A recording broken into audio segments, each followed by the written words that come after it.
Hey everyone, Drew Goldfarb from DGPicks.com. There's only two NHL games going on today, so I figured, hey, let's just break both of them down, talk a little bit about what's happening because both of these games are really important here in the late stages of the NHL season. Technically, both of these matchups could happen in the playoffs, which is wild to think with where the Pittsburgh Penguins were just 7 or 8 days ago and their positioning in the NHL standings, because right now they are right on the bubble. They are right there as far as being able to be in a playoff position is. They're not holding one at the moment, but they are within a point of a playoff spot. They're 1 point back of the Detroit Red Wings for the second and final playoff spot that is available in the Eastern Conference. They're also surprisingly 2 points back of the New York Islanders for the 3 spot in the Metropolitan Division, which would be the difference between if they were to overtake New York, they would end up playing the Carolina Hurricanes very likely in round 1. If they end up with the number 2 wildcard spot, they're probably looking at facing the New York Rangers in round number 1, whether that's Detroit or Pittsburgh, the number 2 wildcard team, because the Tampa Bay Lightning currently have a 9-point edge on Detroit, 10-point edge on the Pittsburgh Penguins. 5 games left for both of those. So the Lightning should clinch at least that number 1 wildcard spot here in like the next day and a half. But this is still a really big game for them. They're going up against the Toronto Maple Leafs in this one. The Leafs, 97 points in the Atlantic Division. They're in their spot. They are 5 points back of the Florida Panthers. They do have 2 games in hand on the Cats, so that is going to be interesting. The Lightning trying to catch up to Toronto, but that's getting very, very unlikely at this point with the Bolts being 4 points back of the Maple Leafs. Toronto's got a game in hand as well. So that is probably not going to happen. But a week ago, we're probably saying the Pittsburgh Penguins were probably not going to be in the spot they're in.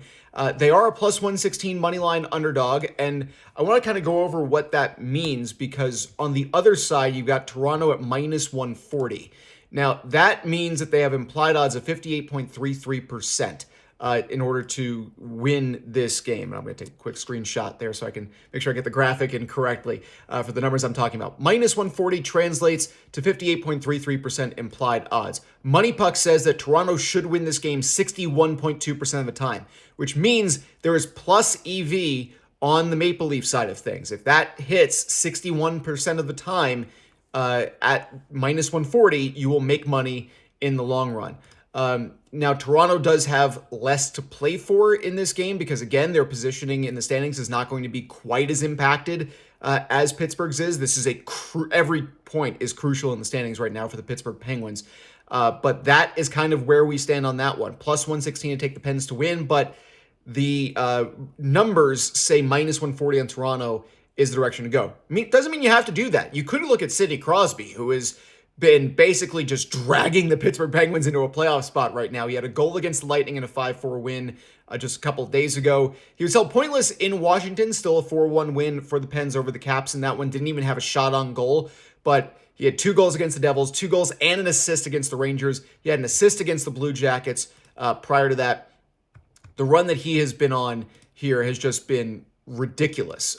Basically, if you're looking at his last 13 games, he has 8 goals, 13 assists, and 33 shots on goal. So he's been basically good for a goal, an assist, and about 2.5 shots on goal every game since March 14th. 13 games. So Sidney Crosby just been absolutely outstanding. So if you don't want to just go pure numbers on it, that's an option, is to look at anything involving Sidney Crosby, basically. You could also do a team total, which could be an alternative way of betting on the outcome of this game.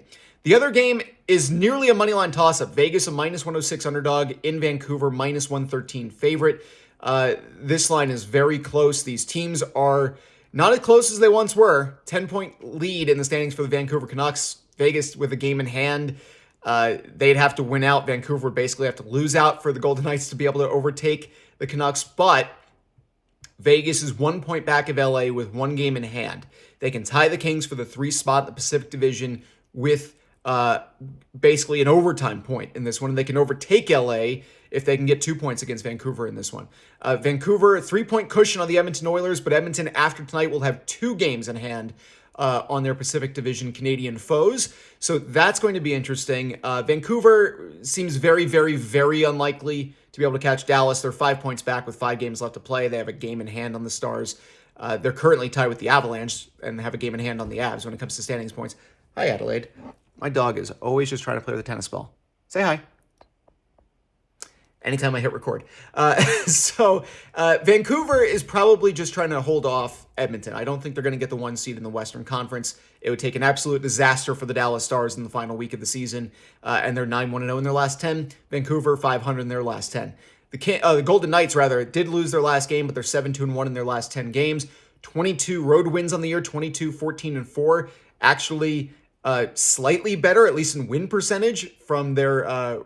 Actually, I'm sorry. I was looking at the LA Kings on that one. They're a much better team at home. 24. It looked very weird. 24-11-2. Vegas at home this year. 18-15-6 when the Golden Knights are playing away from the Las Vegas Strip. So we're looking at these odds: -106, -113.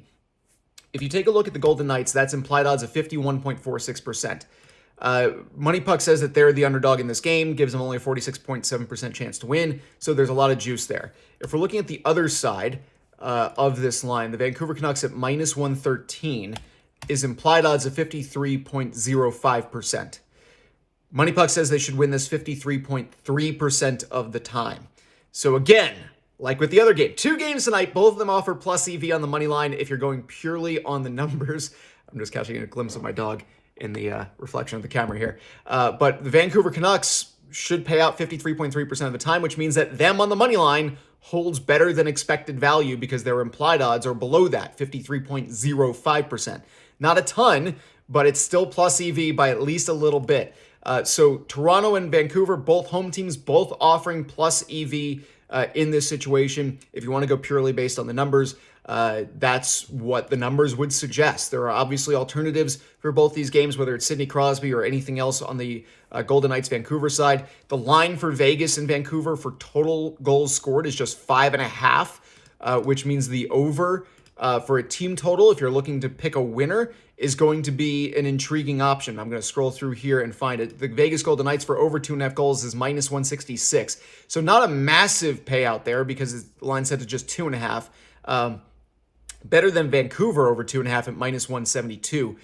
So you can find an alternative way to bet on that. Maybe try to take Vegas for 3+ instead of over 2.5 goals.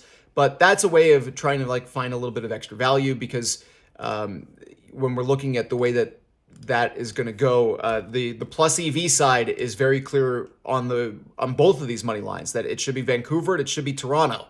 You're getting plus EV, but there are ways to bet on it. Other than that, if you don't want to just go purely based on the numbers, neither goaltender fully confirmed for the Vegas-Vancouver game. Artur Silovs for Vancouver is the likely netminder, according to Daily Faceoff. Casey DeSmith has picked up both of Vancouver's most recent 2 losses. And he's only made 2 starts this year, super small sample size. He stopped a lot of shots, but one of them was against the Arizona Coyotes. So that's not the Vegas Golden Knights offense. That's what I'm looking at today for the NHL. I'm going to take a closer look at some of the late MLB games coming up just a little bit later on. Make sure you begin your free 7-day trial of dgpicks.com, also available at patreon.com/Drew Goldfarb, and check it out later as we're going to be going over a little bit of a spoiler, a heads up for you. We're talking Houston and Texas, Arizona and Colorado, the Cubs and Padres, and the Nationals and Giants coming up a little bit later on. So make sure you keep it here, and I'll see you next time.